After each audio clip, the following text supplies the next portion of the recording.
Bonjour à tous et à toutes et merci de nous rejoindre pour un nouvel épisode de l'écoute de la Paracha. Cette semaine, Parachat Pekoudé, livre 2, épisode final, c'est parti. Comme cet épisode est la conclusion de Sefer Shemot, la musique sera en conclusion de l'épisode et je vous garantis que ça vaut le coup de rester. Alors je ne vous cache pas que pour préparer cet épisode, j'ai eu un peu de mal parce que je cherchais à avoir une lecture transversale, englobante du Sefer Shemot et j'ai eu quelques intuitions qui se sont avérées totalement développées en fait dans un article du Rav Sachs et c'est sur ça que je vais me baser pour le cours de cette semaine. Le Sefer Shemot nous raconte l'histoire de l'esclavage, puis ensuite de la libération de l'esclavage égyptien, puis le don de la Torah, le veau d'or, les mitzvot sociales, beaucoup de détails sur la construction, sur l'édification du Mishkan. Donc on pourrait dire que Sefer Shemot traite de l'intervention de Dieu dans l'histoire humaine et aussi sa résidence dans l'histoire humaine à travers le Mishkan. Mais la Torah, vous le savez, n'est pas là pour nous raconter des histoires. À ce compte-là, je préfère relire les Harry Potter. Cette Torah, c'est un enseignement, c'est la Shon Hora'a, et nous allons donc essayer de dégager une structure générale de Sefer Shemot, et cette structure, on veut qu'elle ait une portée morale. Notre axe de lecture apparaît au-delà de la toute-puissance divine qui s'est manifestée par les miracles qui ont jalonné tout le livre, et c'est celle de la responsabilisation Oui, ça c'est dit. d'Israël en tant que projet humain. Hachem nous dit, je vais vous libérer de l'esclavage, je vais vous protéger, mais je vous apprendrai aussi à vous protéger vous-même et à créer une société libre. Dieu n'est plus ici en position de toute puissance, d'intervention supernaturelle, mais en position d'éducateur. Et nous allons développer deux arcs narratifs qui se trouvent dans le Sefer Shemot. Et ces arcs narratifs-là ont la caractéristique d'être ce qu'on appelle des chiasmes. Alors, pour les deux du fond qui n'ont pas suivi en cours de français, je vais réexpliquer ce que c'est qu'un chiasme. C'est une construction dans une narration en miroir. C'est-à-dire que vous allez avoir des éléments qui vont se répondre sur le principe d'une symétrie axiale. C'est-à-dire que vous allez avoir A, B, C, C, B, A. Et le premier arc est le suivant. Pour ceux qui suivent la vidéo sur YouTube, vous aurez une illustration. Alors on peut structurer Sefer Shemot de la façon suivante. Le Sefer Shemot commence par la description d'une société corrompue, dominée par Pharaon. Vient ensuite la sortie d'Égypte, à travers les 10 plaies, l'ouverture, la traversée de la mer, l'acquisition d'une liberté, avec les 10 commandements, qui permettent d'établir une société plus juste. Et là, c'est les lois sociales qui sont dans Mishpatim. Et il est justement significatif que ces lois sociales commencent et traitent beaucoup de l'esclavage. Je vous réfère au cours sur Mishpatim d'il y a quelques semaines. Le projet sociétal d'Israël ne sera plus fondé sur un rapport de force ou de domination, comme dans l'Empire égyptien, mais sur le respect de la personne et de sa liberté. Et le Shabbat en est l'expression la plus frappante et la plus fréquente à la fois. Une fois par semaine, tous les individus, maîtres et esclaves, se trouvent sur un pied d'égalité. Le centre de symétrie de ce chiasme, comme vous l'avez vu, c'est l'ouverture de la mer. C'est le passage, justement, du domaine de l'Égypte, de la servitude, à celui du désert, de la liberté, du rapport direct avec Dieu au Sinaï. Mais il y a une symétrie supplémentaire dans ces événements.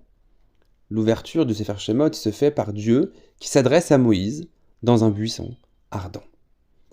Et il y a par la suite Dieu qui s'adresse à Moïse au Sinaï, à la fin du Parashat Mishpatim, et là-bas le verset nous dit que la manifestation d'Hachem était sous forme d'un feu dévorant. Le premier arc narratif traite donc de l'établissement d'une société plus juste.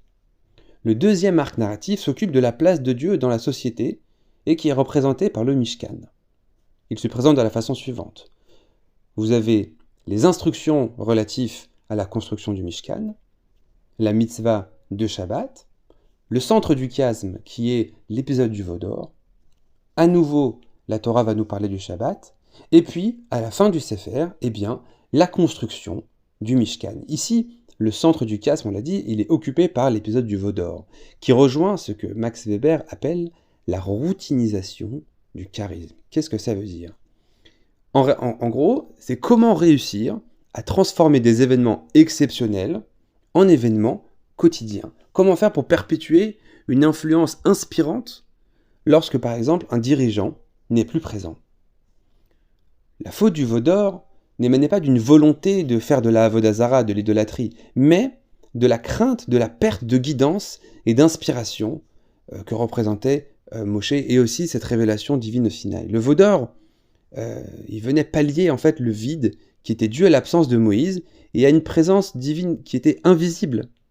Mais ce besoin d'une présence et d'une guidance forte, quasi paternelle, c'est aussi le symptôme d'un manque de maturité de la part d'Israël. C'est la raison pour laquelle c'était un veau d'or, et non pas une vache ou un taureau. Le veau, ça symbolise aussi ce manque de maturité, parce que c'est un être nouvellement né qui n'est pas encore arrivé à l'âge adulte. Il en découle que le tabernacle avait deux fonctions. Manifester matériellement et ostensiblement la présence divine au sein du peuple, pour le rassurer en quelque sorte, et aussi donner un rôle actif au Bnei Israël via les dons, la construction. Parce que jusqu'à présent, tout était fait pour le peuple. Mais pour la première fois, quelque chose est fait par le peuple.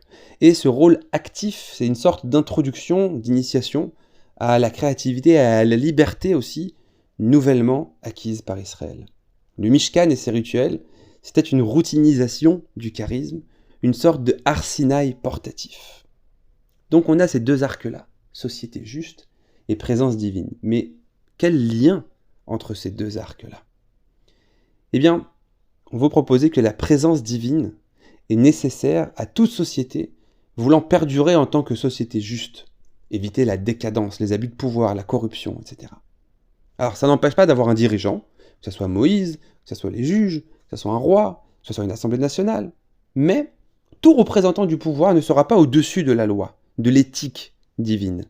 Et il pourra potentiellement recevoir des critiques, des remontrances, par exemple si c'est un roi, de la part du prophète, qui n'ont pas manqué à plusieurs reprises de rappeler à l'ordre les rois d'Israël, dans des cas où ils avaient un comportement injuste ou indigne.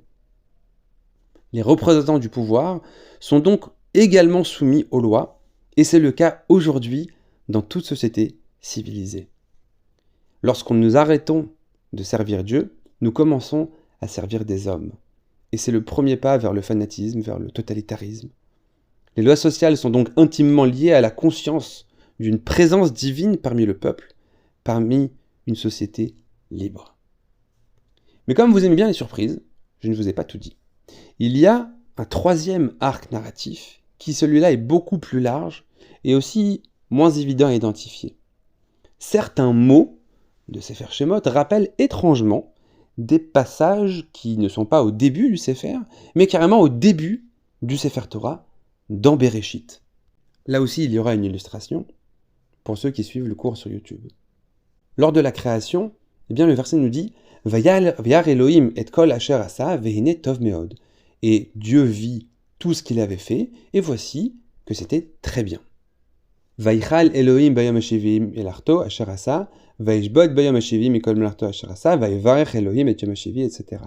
Et donc Hachem termina le 7e jour son œuvre qu'il avait fait, et il se reposa le 7e jour de toute son œuvre qu'il avait fait, et il bénit le 7e jour, et il le sanctifia, etc. Et en miroir, nous avons, dans les versets qui ont trait à la construction du Mishkan, des mots similaires.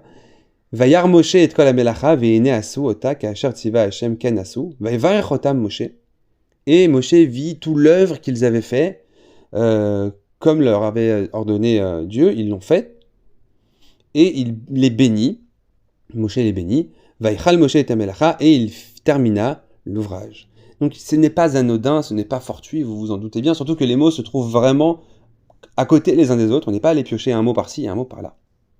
Comme nous l'avons évoqué dans notre commentaire sur Parashat Vayakel, la construction du Mishkan représente le point final de la création du monde. La Shekhinah a une résidence maintenant ici-bas.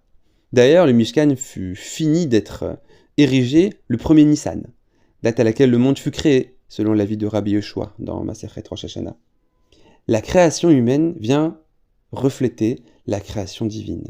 Dieu a créé une résidence pour l'homme, et celui-ci a construit une résidence pour la présence de Dieu sur terre.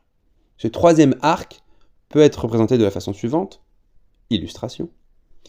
création du monde, cosmos, l'humanité et son échec, à travers les différentes fautes, faute d'Adam Arishon, meurtre de Caïn sur Abel, le déluge, Babel, l'alliance avec la famille d'Abraham, là c'est le centre du chiasme, qui, en miroir, se transformera en alliance avec le peuple d'Israël, puis ensuite c'est Pharaon, le même délire de pouvoir, les plaies, le peuple et son échec, au veau d'or, et la création du tabernacle, qui est lui un microcosme, et qui vient en miroir de la création du monde, comme nous l'avons expliqué. Le thème unificateur des 2 premiers livres de la Torah, nous dit le Rav Saks Zichrono Livracha, c'est la tension entre l'ordre et le chaos. Dans la science, comme dans la pensée, le chaos fait partie intégrante, c'est inhérent au monde. Les dieux combattent avec d'autres dieux, les éléments combattent entre eux, l'eau et le feu, les éléments contraires. L'entropie, qui va en grandissant dans un système, l'entropie c'est la mesure d'un désordre dans un système. Donc l'ordre est du domaine du fragile. Le judaïsme prône l'idée inverse. Oh, comme par hasard. C'est l'ordre qui est du domaine du naturel, et l'homme constitue en réalité la plus grande menace de cet ordre-là. Nous générons le chaos du fait de nos comportements. Une faute, la violence, mésusage de la force, soumission, asservissement, etc. Mais il y a un ordre moral dans le monde. Le monde a été créé tov, comme nous le dit Parashat Bereshit. Ce sont nos actions qui l'abîment. L'esclavage égyptien a été mis en branle par la vente de Yosef en tant qu'esclave. Et ce n'est qu'un seul exemple, parce qu'il fait justement le trait d'union entre Bereshit et Shemot. La société idéale, selon la Torah, c'est une société de liberté, organisée, sous l'égide de la loi divine. Cette société que la Torah nous demande d'établir à travers ses lois trouve une illustration parfaite dans l'organisation du peuple dans le désert. Les tribus étaient organisées en campements, chaque tribu avait son campement, et tous les campements étaient disposés autour du Mishkan. La présence du Mishkan au sein du campement ne vient pas que représenter la présence divine, mais aussi l'ordre divin, caractérisant dans la création que l'histoire avec un grand H.